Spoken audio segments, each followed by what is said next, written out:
talk about your husband for a little bit? Sure. When did you meet Ray? And what, I know what he's famous for, but I think you should mention a few things that he's done back at Disney. I'm trying to remember when I met him. Was it at Disney? No. No? After? No, it was a social thing. It was with some friends I met. They were at a country club, and he was there, and he happened to be one of their friends, and I happened to be one of their friends. And that was where I met him. Had he already left Disney and gone to MGM at that time? No. No? So I don't think so. Well, I know that he did a lot of love letter / drawings of Tom and Jerry. Yeah. Where he was Tom and you were Jerry. It's someplace I've got it here. I don't know where We've got it right. But we'll book it out later. I think, as I recall, didn't Ray say he worked at Mintz as a cell I think he did. washer first? I think he did. And he got in trouble for scratching the cells. Yeah, When he first started, I remember that. Because the celluloid they used was, it was very expensive at the time. Yeah. And so a lot of the studios would wash off the cells and reuse them for other productions. Yeah. But of course, the ones that Ray was washing had to go into the trash. That I didn't know. I remember him telling me that story. Yeah. And so after that, do you know, was it after Mintz that he went to Disney? Yes, I believe so. Fergie gave him his first animation, I think, at Disney. Who? Norm Ferguson. Oh, Norm Ferguson, yeah. I think. Yeah, it was after Mintz that he went to Disney. And do you remember when that was? I know that he animated on Bone Trouble. Yeah. With Pluto. He animated that's Pluto. about the time I met him. Yeah. Because I remember seeing that, and I thought it was one of the funniest things I'd ever seen. He never went back after the 1941 strike, so everything he did was before that. So he, on Dumbo, one scene on Fantasia, and a lot of Plutos. Right. And then after 1941... I know the scene that he did in Fantasia was where the elephant, that it's Dance of the Hours, and the elephant gets the bubble stuck on its foot, and it won't pop. And I know he animated Pluto, and did he do some of the Bulldog too? I can't remember.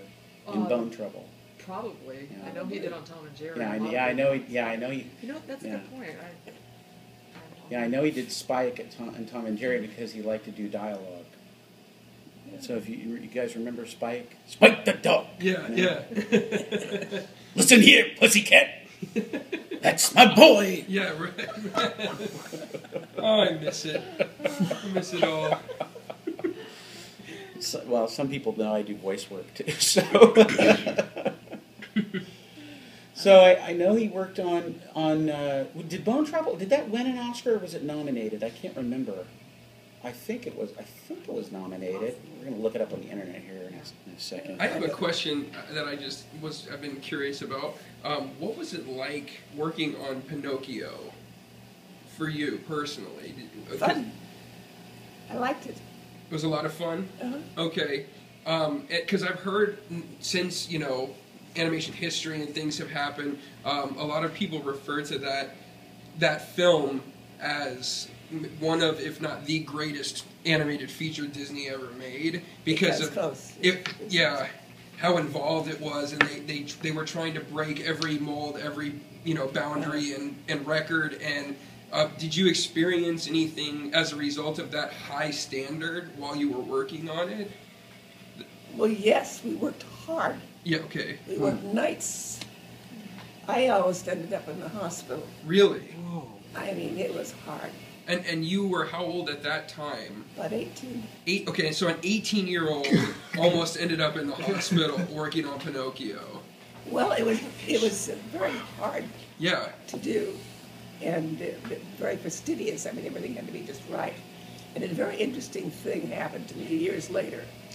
I was in Europe, and I'm on a street, and I look at the street, and I think, something's funny here. I remember this street, and I've never been here before.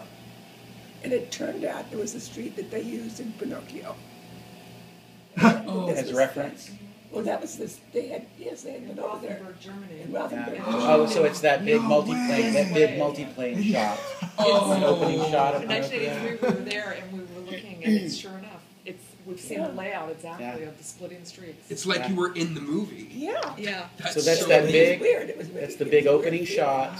Exactly. Coming in, The Pinocchio, the multiplane shot. Exactly. Yeah, multiplane was a method of shooting several layers of animation, and the multiplane camera. I forgot how many feet high those things were. Yeah, I've got a picture. Very tall multiplane cameras, and so they'd have part of the background on the bottom. They'd have middle ground, foreground. On glass. Yeah, on glass. And then they'd have animation cells on top of the proper elements. So it gave a real sense of dimension. Those were very expensive shots. And the cameraman had to shoot each pass. Yeah. You know, if you had rain coming in, they had to shoot that, and they had to do all the trucks and the pans exactly the same as when they did the character, and then like all the elements had to match. She really knows her animation. Because I used to hate getting a multiplane scene, but then when you went to digital, it was so easy. Once things became, easier. Did Steve Wilsbach is a mutual friend of ours and colleague in the business, and he was a cameraman. I worked with Steve, and so did you at Bear Animation. Did he ever do any multiplane shots? Yeah, that you worked on. Yeah. Talking to Kim Patterson, June's daughter, and Kim has also been in the animation industry for years, and we worked it. Yeah, born into it. She was painting cells in her crib. Yeah, she went over to St. Joe's, had me, went back to work.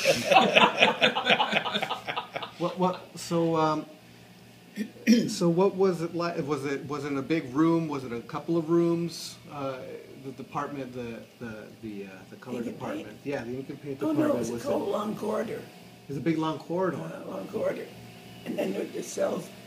It was a corridor, and then there were two seats, two desks, two seats, two desks, two seats, two desks, two seats, all the way down the corridor. Okay.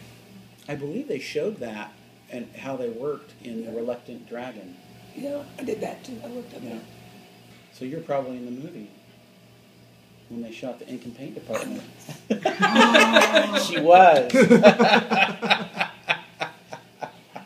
I just remembered that because Phyllis Barnhart, who was Walt's niece, actually, but she and I were friends, and she was painting there too.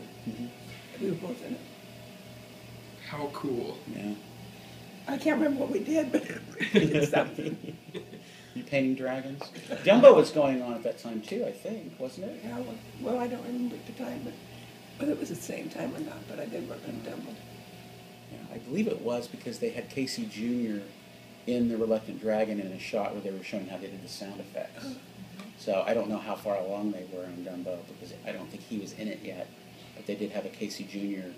test in there that was made for The Reluctant Dragon. And The Reluctant Dragon was a featurette that showed the process and how Disney made their films. And then at the end of that, they showed the cartoon, The Reluctant Dragon. I worked on that too, and I don't remember. I just don't. It's long ago and far away. Yeah. Could you describe or sort of give us a little bit of insight to like a typical day at your job at the Disney studio? Was it pretty isolated? You guys kind of went to work, or would Walt or others come in to check and see how you guys were doing? No. Walt never came in. Okay. No, I mean, we had a corridor of girls. Okay. And as I say, there were two seats, on down. And there was a supervisor and an assistant supervisor. And in the room? Well, they had their little office way up at the front of the room. Okay. Yeah. And they did pass out the work to us. Here's your job today, here's yours here today, blah, blah, blah. So we'd stop there and pick up our work on the way in. And how many cells were you expected to paint per day? Well, I hate to brag. I was the fastest painter they ever had. Oh, awesome. Wow. And the best, because then I did a lot of teaching. I taught later. Cool. And how could you give us maybe a ballpark of how many cells you would paint a day on average? Well, let's see, it depends. How many cells are there? I would assume it also depend on how complex the character Sure, Yeah. is. definitely. And How many they were colors? Probably more separated out. colors? They were Yeah. probably per character.